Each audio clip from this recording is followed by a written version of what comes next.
La batalla de mi novio contra el C4NC3R estaba arruinando mi salud mental. Así que lo dejé. Ahora estoy corriendo una maratón en su honor. Me acaban de quitar el contrato, mi nombre es tendencia y mi teléfono no para de vibrar con insultos. Hay gente mandándome capturas de un hombre resucitado, riéndose de mí, como si yo fuera un meme y no una persona. Me encerré en el baño con la medalla colgando del cuello, temblando, sintiéndome sucia aunque no hice nada malo. Y lo peor, todos están celebrando su milagro, como si mi dolor no hubiera existido. Si van a juzgarme, al menos entiendan cómo terminé aquí. Nadie te prepara para lo que el cáncer le hace a la pareja del paciente. Nadie. La gente habla de ser fuertes, como si fuera un filtro de Instagram, como si bastara con sonreír y llevar sopita. Pero cuando le diagnosticaron a Javier, mi vida no solo cambió, se desintegró en cámara lenta, y yo fui la que tuvo que respirar el polvo. Javier era mi novio, mi rutina, mi plan. Éramos de esos que tenían noches de vino y series, risas tontas, mensajes a medianoche y domingos perezosos. Y de repente, todo eso quedó reemplazado por salas frías, olor a desinfectante y la palabra quimio, flotando como una sentencia que nadie quería decir en voz alta. Yo intenté ser la novia perfecta, de verdad. Fui a citas médicas, lo acompañé cuando se sentía mareado, le recordé pastillas, le llevé cosas que le animen. Pero hay un detalle que nadie menciona. El cáncer no solo enferma a una persona, enferma el ambiente. Y yo, que soy una persona sensible, empecé a sentir que me estaban apagando por dentro. De pronto, nuestra relación dejó de tener espacio para mí. Todo era Javier, su dolor, su miedo, su cansancio, su mal humor. Y sí, entiendo que estaba pasando algo horrible, pero eso no borra que yo también estaba ahí, viendo cómo mi pareja se volvía alguien irreconocible, alguien que absorbía la energía de la habitación y dejaba puro silencio pesado. La gente cree que apoyar es una línea recta, pero no lo es. Es un vaivén emocional donde tú también te rompes y no hay nadie que te aplauda por eso. Yo llegaba a mi casa con un nudo en el pecho y me quedaba mirando el techo, pensando en lo injusto que era todo, pensando en lo rápido que una vida bonita puede convertirse en una sala de espera eterna. Y mi ansiedad explotó. No lo digo como drama, ataques de pánico reales, la respiración cortada, manos frías, llorar sin motivo aparente. Empecé a sentir culpa por querer dormir, por querer comer tranquila, por querer un día normal. Y esa culpa era una cárcel. Nadie habla de cómo la pareja del paciente también se convierte en paciente, solo que sin diagnóstico y sin compasión. Lo que más me afectó fue que Javier se volvió egoísta. Lo siento, pero es la palabra. En su mente, el mundo era su enfermedad, y todo lo demás era secundario. Yo le contaba que me sentía mal, y él me miraba como si yo estuviera siendo dramática. Como si mi salud mental fuera un capricho comparado con lo suyo. Y esa invalidación te destruye. Empecé a sentir que estaba viviendo en un lugar tóxico. Sí, tóxico. Porque una cosa es la tristeza y otra cosa es la dinámica donde tú no tienes derecho a existir si no estás aplaudiendo, consolando o aguantando. Yo no podía ni poner música porque le molestaba. No podía abrir la ventana porque le daba frío. No podía hablar de mi día porque no tenía cabeza para eso. Y antes de que digan, pero él tenía cáncer, les juro que lo sé. Precisamente por eso fue tan brutal, porque no puedes enojarte sin quedar como un monstruo. No puedes llorar por ti sin que te miren como si estuvieras robando protagonismo. Yo estaba atrapada en un rol donde mi humanidad era considerada una falta de respeto. Hubo un momento muy claro en el que entendí que si seguía ahí, me iba a quebrar en serio. No como, ay estoy triste, sino como perderme completamente. Me vi al espejo y no me reconocí, ojeras, piel apagada, esa mirada de alguien que está aguantando la respiración hace semanas. Así que tomé la decisión más valiente de mi vida, elegirme. Y sí, suena a frase de terapia porque es terapia. Me senté en el borde de su cama, mientras él estaba débil por la quimio, y le dije, llorando, que necesitaba espacio para sanar mi salud mental. Que yo no podía ser su sostén si yo me estaba hundiendo. Javier me miró con una incredulidad que todavía me duele recordar. No dijo nada bonito, no dijo, te entiendo, no dijo, gracias por intentarlo. Se quedó en silencio, como si mi dolor fuera una traición. Y ese silencio fue como un portazo emocional. Yo esperaba compasión, porque yo había cargado muchísimo. Empacar mis cosas fue traumático. No por las cajas, sino por el ambiente. Esa casa se sentía como hospital, medicinas, bolsas, ese olor a enfermedad que se queda en las telas. Yo metí mi vida en bolsas, temblando, sintiendo que me arrancaba de una situación que me estaba drenando. Y no me fui por comodidad. Me fui por supervivencia. Después de eso, yo quedé con una mezcla rara, culpa, alivio, rabia, duelo. Porque sí, duelo. El Javier que yo amaba ya no estaba. La enfermedad nos había robado la persona que era, la relación que teníamos, el futuro que imaginábamos. Y yo quedé como una especie de viuda emocional, aunque nadie quiera reconocer que eso existe. Para canalizar todo ese dolor, decidí correr. La maratón se convirtió en mi terapia, mi forma de transformar el caos en algo con estructura. Entrenar me daba una cosa que yo no tenía desde el diagnóstico: control. Un plan. Un progreso medible. Kilómetros que se suman, días que se cumplen. Por fin podía hacer algo sin sentir que estaba fallando. Y como todo el mundo hoy vive en redes, abrí una cuenta de Instagram para documentar mi viaje. No para hacerme famosa, sino para sostenerme. Para sentir que no estaba sola cargando ese tipo de dolor. Empecé a subir entrenamientos, fotos de mis tenis, frases de superación, cosas que me salían del pecho porque lo necesitaba. La gente empezó a seguirme de una manera que me sorprendió. Comentarios de mujeres diciendo que se sentían identificadas, que también habían sido las fuertes, que también estaban agotadas de ser el soporte de alguien más. Por primera vez en meses, me sentí vista. Y sí, empecé a escribir cosas como, corriendo por los que ya no tienen fuerzas, porque emocionalmente, eso era verdad. Nunca dije explícitamente que Javier hubiera muerto. Solo hablaba en pasado de lo que éramos, de lo que él amaba, de lo que él quería para mí. Y la gente asumió lo que asumió. Pero, honestamente, ¿qué diferencia había? El Javier de antes ya no existía en mi vida. Yo estaba viviendo un duelo real, aunque a ustedes les cueste aceptarlo. Y así empezó todo, yo intentando sobrevivir, intentando reconstruirme, intentando que el mundo entendiera que también hay víctimas colaterales. Porque si algo aprendí, es que el dolor no se mide con exámenes médicos. Se mide con lo que te deja por dentro. Comentarios de la historia principal. Usuario anónimo 1 dice, o sea que tu luz interior era tan importante que abandonaste a tu novio cuando estaba más vulnerable. Increíble cómo logras decir, supervivencia emocional, en vez de, me fui porque me incomodaba. Y encima lo pintas como egoísta por estar enfermo. No es una historia triste, es una historia de narcisismo con moño. Respuesta de la OP. Qué fácil es hablar desde tu teclado, ¿verdad? Tú no estabas ahí cuando yo no podía respirar del estrés, cuando mi cuerpo se estaba quebrando por cargar una situación que me superaba. No era incomodidad, era literalmente mi salud mental colapsando. Si tú crees que yo debía sacrificarme hasta desaparecer solo para cumplir con tu idea romántica de la novia perfecta, eso dice más de ti que de mí. Usuario anónimo 2 dice, me encanta el truco mental de viudez emocional, para justificar que te largaste. Y lo de, no dije que murió, es la excusa más cobarde, insinuaste para que la gente te aplauda. No eres víctima del cáncer, eres una espectadora que decidió ponerse el foco. Respuesta de la OP, no voy a aceptar que minimices mi experiencia solo porque no calza con tu moral de blanco y negro. Yo viví el trauma día a día, yo soporté el ambiente, yo vi cómo mi vida se convertía en un pasillo de hospital. Si para ti eso es ser espectadora, entonces claramente nunca has tenido que cuidar a nadie ni has sentido lo que es perder a alguien en vida. Y sí, yo merecía apoyo también, aunque te arda.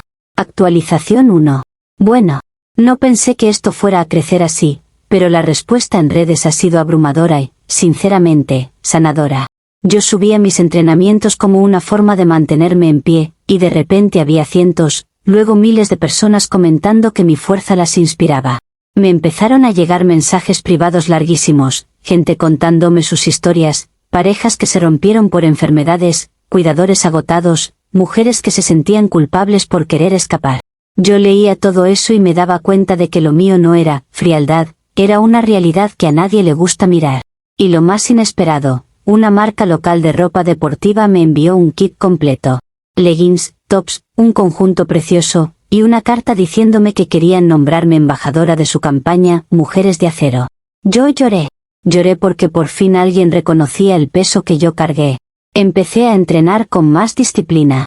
no solo por mí, sino por todas las mujeres que me estaban mirando como si yo fuera prueba viviente de que se puede sobrevivir a un amor que se te muere en las manos. Yo sé que suena intenso, pero así se sentía. Obviamente, como siempre, la energía negativa no tardó en llegar.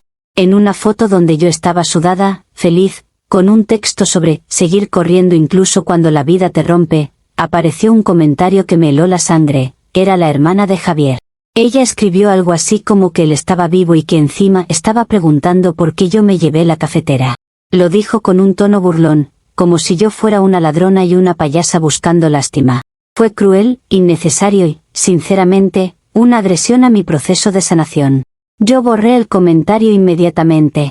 No voy a dejar que una persona resentida venga a contaminar un espacio que yo construí para sanar y para inspirar. Y sí, bloqueé a toda la familia de Javier. No por cobardía, sino para proteger mi paz mental. Yo no le debo acceso a nadie que quiera convertirme en villana para sentirse mejor. Y antes de que digan que les debo la verdad, mi cuenta es sobre mi experiencia. No es un boletín médico de Javier. Yo no soy su vocera oficial, ni su secretaria de actualizaciones. Yo soy la persona que vivió el impacto emocional y lo está transformando en algo con sentido. Comentarios de la actualización 1.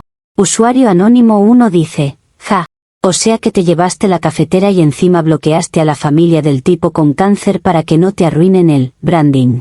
Esto no es proteger tu paz, es controlar el relato. Te molestó que dijeran, está vivo, porque te rompe la narrativa de viuda de Instagram. Respuesta de la OP, ¿qué obsesión tienen con convertir todo en una conspiración? Yo no controlé un relato, yo puse un límite. No voy a permitir que gente que claramente me odia venga a mi espacio a humillarme públicamente. Y lo de la cafetera es ridículo, yo vivía ahí, yo aporté cosas, yo me fui en una situación emocionalmente extrema y agarré lo que era mío. Si ellos quieren armar un circo, yo no tengo por qué ser su payasa. Usuario anónimo 2 dice, embajadora, mujeres de acero, por abandonar a tu novio enfermo. Qué mensaje tan inspirador. Si la vida se pone fea, bloquea y monetiza. Y lo peor es que te lo crees. Esto es performativo, no terapéutico. Respuesta de la OP, me parece repugnante que te burles de una campaña que busca visibilizar la fortaleza femenina. Que tú no entiendas lo que implica sostener emocionalmente una situación así no significa que no exista. Yo no moneticé nada, yo recibí apoyo de una marca que vio mi esfuerzo y mi historia. Si para ti toda mujer que se levanta es performativa, entonces tu problema es con las mujeres, no conmigo. Actualización 2. El entrenamiento se está poniendo brutal. Hay días en que siento que mis piernas son de piedra, pero honestamente los likes, los mensajes y la gente siguiéndome me dan una fuerza que no sabía que tenía. Es como si, por fin, mi dolor tuviera un propósito. También me di cuenta de algo, si yo no cuento mi historia bien, el mundo la va a contar por mí. Y yo me rehúso a que mi experiencia sea reducida a la mala que se fue. Así que sí, he afinado mi manera de hablar de Javier, porque las palabras importan. Empecé a referirme a él en pasado en el sentido emocional. Él amaba este parque, él siempre quiso que yo volara, él era luz. Y antes de que salten, es técnicamente cierto, porque el Javier enfermo no es el Javier que yo conocí. El cáncer lo consumió, lo cambió, y yo estoy honrando al hombre que existía antes de todo esto. La marca me escribió emocionada y me dijo que querían hacerme una entrevista para un periódico local. Yo pensé que era algo pequeño, pero no. El periodista llegó con una sensibilidad tremenda, me escuchó como si yo fuera, no sé, una sobreviviente. Mientras yo hablaba, él se le aguaron los ojos. Me preguntó cómo se sobrevive a algo así, cómo se sigue adelante cuando el amor se interrumpe por una tragedia. Y yo, honestamente, me sentí comprendida por primera vez desde el diagnóstico. Al final, cuando vi la prueba del artículo, me vi a mí misma como una heroína trágica. Y no es por ego, es porque a veces necesitas verte así para no colapsar. Convertir tu trauma en inspiración no es mentir, es darle sentido a algo que te destruyó. Y aún así, me sigue chocando que tanta gente tenga empatía para el paciente, pero casi nadie para la persona que se queda atrás cargando con todo lo emocional. ¿Por qué a nadie le importa lo difícil que es ser la que tiene que seguir viviendo? Comentarios de la actualización 2. Usuario anónimo 1 dice, lo tuyo ya no es sanación, es guión. Hablas de él en pasado para que el lector complete la tragedia y te aplauda. Y lo peor es que lo justificas con tecnicismos emocionales, como si eso borrara que estás usando una enfermedad ajena como combustible para tu personaje. Respuesta de la OP: me da risa que me llamen manipuladora solo porque soy capaz de poner en palabras lo que sentí. No estoy escribiendo una novela, estoy describiendo una pérdida real, la pérdida de la relación, de la persona que conocí, de mi vida anterior. Si tú reduces el dolor a un certificado de defunción, el problema es tu falta de empatía, no mi manera de narrarlo. Usuario Anónimo 2 dice: el periodista lloró porque le vendiste una historia incompleta. Amor interrumpido, suena bonito hasta que recuerdas que tú fuiste la que se fue. Esto es una campaña de marketing disfrazada de duelo. La única protagonista aquí eres tú, siempre tú. Respuesta de la OP: ¿y qué esperas? ¿Que yo me borre a mí misma para que la historia sea aceptable para ustedes? Yo también existí en esa relación, yo también sufrí, yo también quedé con secuelas. Si el periodista se conmovió es porque por fin alguien escuchó a la persona que todos ignoran, la que sostiene, la que se rompe, la que se queda sola después. Actualización 3. Llegó el día de la maratón y yo amanecí con ese tipo de nervios que te aprietan el estómago, pero también con una calma rara, como si mi cuerpo supiera que no estaba corriendo solo por deporte. Me vestí con el kit de la marca, me até el número, y sentí que estaba entrando a una escena importante de mi vida, una de esas que la gente recuerda. En la salida había música, gente gritando, cámaras, voluntarios, y yo veía todo como si estuviera en una burbuja. Pensaba en Javier, en el Javier de antes, en la vida que se rompió. Pensaba en mí, en lo que me costó llegar ahí, porque nadie se imagina lo que entrenar hace cuando estás cargando un duelo encima. Los primeros kilómetros fueron casi eufóricos. La gente me reconocía por la cuenta, me decían que me seguían, que mi historia les daba fuerza, y eso te levanta el pecho. Yo no podía explicarlo sin que suene egocéntrico, pero cuando sientes que tu dolor sirve para algo, se vuelve adictivo. Te convences de que todo valió la pena. En el kilómetro 30, sin embargo, la maratón mostró su cara real. Las piernas dejan de ser piernas y se vuelven una negociación con el infierno. Me dolía todo, me ardían los pulmones, y por primera vez pensé que quizás no iba a terminar. Me dio rabia, porque después de todo lo que yo había superado, mi cuerpo me iba a fallar justo ahí. Y entonces vi las cámaras cerca de la meta, vi a la reportera, vi el micrófono, vi el momento que yo sabía que iba a quedar grabado. No lo digo como, quiero atención, lo digo como verdad. Yo necesitaba que todo ese esfuerzo tuviera un clímax, una forma de cerrar el círculo. Porque si yo corría solo para mí, era como admitir que todo el dolor había sido invisible. Cuando crucé la meta, estaba rota, llorando, con el mundo dando vueltas. La reportera se acercó y me preguntó qué le diría a Javier si pudiera verme en ese instante. Y ahí, se me salió. No fue un cálculo frío, fue un desborde emocional, como cuando el cuerpo decide hablar por ti. Dije, entre sollozos, que él me estaba mirando desde el cielo y que había fallecido esa mañana, y que aún así yo había corrido con su espíritu al lado. Y la reacción fue inmediata, la reportera lloró, la gente aplaudió, alguien gritó que yo era una inspiración. Fue como si el mundo por fin entendiera la dimensión de mi tragedia. Sé lo que van a decir, pero para mí se sintió espiritualmente verdadero. Porque el Javier que yo conocí sí murió en algún punto de ese proceso, aunque su cuerpo siguiera respirando. Ese momento fue mi cierre, mi liberación, mi derecho a existir en la historia. Y por primera vez, no me sentí la mala, me sentí la superviviente. Comentarios de la actualización 3. Usuario Anónimo 1 dice: no fue, se me salió, fue que cruzaste la línea y lo sabes. Inventaste una muerte en TV Nacional para que te aplaudan. Eso no es duelo, eso es fraude emocional. No es verdad espiritual, es mentira con lágrimas. Respuesta de la OP: me parece impresionante la facilidad con la que le llaman mentira a un colapso emocional. Yo no estaba en un debate, estaba al límite físico y mental, atravesada por meses de trauma. Si tú crees que el dolor solo es válido si cabe en tu diccionario literal, entonces nunca has sentido algo que te desborde. Yo no inventé, por maldad, yo expresé la realidad de lo que perdí. Usuario Anónimo 2 dice: te escuchas como si el cáncer hubiera sido tu escenario y Javier un accesorio. Dices, necesitaba un clímax, como si tu vida fuera una serie. ¿De verdad no te da vergüenza apropiarte de una historia que ni siquiera te pertenece? Respuesta de la OP: claro, porque según ustedes yo tenía que vivir todo en silencio y pedir permiso para sentir. El cáncer afectó mi vida, mi relación, mi salud mental y mi futuro. Eso me da derecho a contar mi experiencia, te guste o no. Si te molesta que una mujer se niegue a desaparecer del relato para que otros queden más cómodos, ahí tienes tu respuesta. Actualización 4. El vídeo se viralizó en horas.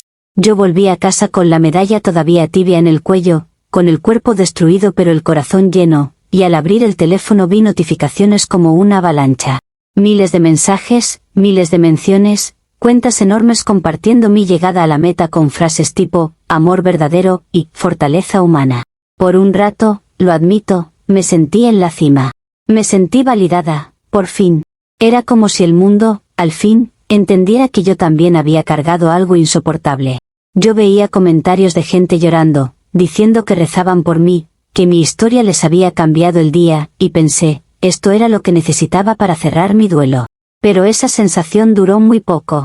Mi teléfono empezó a vibrar de otra forma. Ya no eran corazoncitos y apoyo, eran llamadas. Llamadas de números desconocidos, una tras otra, como si el mundo entero hubiera decidido marcarme al mismo tiempo. Empezaron a llegar mensajes con insultos, con amenazas, con gente diciéndome cosas horribles que ni siquiera voy a repetir. Al principio pensé que era el típico odio de Internet, la gente que no soporta ver a alguien brillar. Pero luego entré a Twitter y vi algo que me dejó fría. Javier, era tendencia. No mi cuenta, no la maratón, no la marca. Javier. Y eso no tenía sentido, porque se suponía que la historia era sobre mi proceso, no sobre ellos. Yo seguía sin entender. Mi mente iba a mil, tratando de encontrar el error, el malentendido, la manipulación de alguien más. Porque esto no podía ser culpa mía. No podía ser que todo se volteara por algo que yo dije en un momento de emoción extrema. Empecé a ver hilos, capturas, gente diseccionando mi vida como si fueran detectives de tragedias ajenas. Compartían el comentario de su hermana, hablaban de la cafetera, hablaban de evidencias, como si mi dolor fuera un juicio público. Yo me quedé mirando la pantalla sintiéndome expuesta, como si me hubieran arrancado la piel. Y entonces vi el vídeo que estaban compartiendo una y otra vez. El mismo vídeo mío, llorando, diciendo que él había fallecido esa mañana. Pero esta vez no era emotivo, era usado como un arma, como una prueba de que yo era una mentirosa. Yo sentí una náusea real, física, porque de pronto mi historia no era una historia, era un linchamiento. La peor parte es que yo ya no podía explicar matices. Internet no entiende matices. Internet solo entiende villana o santa. Y, por supuesto, me empujaron directo al rol de villana, como si yo no hubiera pasado por nada, como si mi salud mental hubiera sido un chiste, como si el precio emocional que pagué fuera invisible. Comentarios de la actualización 4. Usuario anónimo 1 dice, bienvenida a las consecuencias. Te gustó ser, viuda valiente, hasta que se te cayó la máscara. No te están linchando, te están señalando por hacerte famosa con una muerte inventada. Esto no es Internet malo. Eres tú. Respuesta de la OP. Qué conveniente que reduzcas todo a una caricatura. Yo no inventé una muerte para ser famosa. Yo estaba viviendo un duelo y en un momento límite expresé una verdad emocional que ustedes son incapaces de procesar. El linchamiento existe, y es exactamente esto. Miles de personas proyectando su moralidad barata sobre una historia que no vivieron. Si crees que eso es justicia, entonces tu empatía está rota. Usuario anónimo 2 dice, lo más enfermizo es que sigues hablando de matices, cuando dijiste literalmente que murió esa mañana. No hay matiz ahí. Hay mentira. Y encima te escondes detrás de salud mental, como escudo para no asumir responsabilidad. Respuesta de la OP, mi salud mental no es un escudo, es el centro de todo esto, aunque te moleste. Yo tomé decisiones para sobrevivir y ustedes actúan como si una mujer no pudiera colapsar sin que la apedreen. Me exigen una responsabilidad perfecta mientras se permiten crueldad masiva. Si de verdad te importara la ética, no estarías disfrutando verme caer. Actualización 5. Lo que vino después fue el golpe final. Yo estaba intentando respirar, intentando entender por qué el mundo me estaba atacando como si yo hubiera cometido un crimen, cuando vi que alguien compartió un live. Un live de Javier. Y ahí supe que esto ya no era solo ruido. Javier apareció en cámara desde el sofá de su casa, demacrado, sí, pero vivo. sosteniendo el periódico del día con la fecha visible, como si yo fuera un rumor ridículo que él podía desmentir con utilería. Y con esa voz ronca que ahora todo el mundo interpreta como ternura, dijo que no estaba muerto. Luego contó su versión, por supuesto. Dijo que yo lo dejé hace 3 meses porque no aguantaba su mala vibra, como si mi colapso mental fuera un capricho superficial. Dijo que estaba en remisión, como si eso borrara todo lo que yo viví durante el proceso. Y la gente lo devoró. Lo celebraron como si fuera un héroe que, además de vencer el cáncer, me había vencido a mí. En cuestión de horas, pasé de mujer inspiradora a bruja mentirosa. Y no exagero, así me llamaban. Bruja, monstruo, basura. Todo el mundo actuando como si yo no hubiera sido una persona viviendo un infierno emocional, sino una villana de película. La marca deportiva publicó un comunicado rescindiendo mi contrato. No solo eso, insinuaron acciones legales por daño a la imagen y fraude. Fraude. Como si mi vida fuera una estafa planificada, como si mis entrenamientos no hubieran sido reales, como si mi dolor no hubiera sido real. Me sentí humillada de una forma que no puedo describir sin que me tiemble el pecho. Tuve que cerrar mis redes. No por dramatismo, sino porque era imposible abrir el teléfono sin sentir que me estaban apedreando. Y el golpe más absurdo, en mi trabajo, mi empresa decidió desvincularse de mí. Básicamente me dejaron caer para no verse asociados con el escándalo. Perdí mi estabilidad por algo que nadie se molestó en entender. Ahora estoy sola, encerrada en mi departamento, viendo cómo el mundo celebra que Javier venció el cáncer y, de paso, me destruyó públicamente. Todos aplaudiendo su victoria como si mi sufrimiento fuera una nota al pie que no importa. Lo peor es eso, que nadie entiende que yo sí sufrí. Que mi dolor era real. Solo que ahora, ya no le sirve a nadie. Comentarios de la actualización 5. Usuario anónimo 1 dice, no, Isabella, lo que era real era tu entrenamiento. Lo demás fue una manipulación descarada. Te convertiste en viuda para vender una narrativa y te explotó en la cara. Y todavía tienes la audacia de decir que él te venció, como si esto fuera una competencia y no el tipo literalmente sobreviviendo. Respuesta de la OP. Qué fácil es hablar desde el pedestal de la moral pública cuando no eres tú quien se está ahogando. Yo no competí con su enfermedad, yo competí con mi propia destrucción interna. Que él esté vivo no borra que yo viví meses de terror, ansiedad, impotencia y duelo. Ustedes solo quieren un cuento simple con una mala y un bueno, y me lo están imponiendo aunque sea falso. Usuario anónimo 2 dice, perdiste contrato, redes y trabajo porque mentiste en televisión diciendo que alguien murió. Eso tiene nombre, consecuencia. No eres sobreviviente colateral, eres una persona que usó una tragedia para ser el centro. Ojalá la demanda te aterrice en la realidad que llevas meses evitando. Respuesta de la OP, lo que ustedes llaman aterrizar, es destruir a una persona que ya estaba rota. Me hablan de consecuencias como si fueran jueces, pero ninguno de ustedes cargó mi carga emocional ni se desmoronó por dentro en silencio. Yo no pedí que me convirtieran en símbolo. La gente lo hizo y luego me crucificó cuando dejó de convenirles. Si eso les parece justo, entonces el problema no soy yo, es el hambre de sangre que tienen.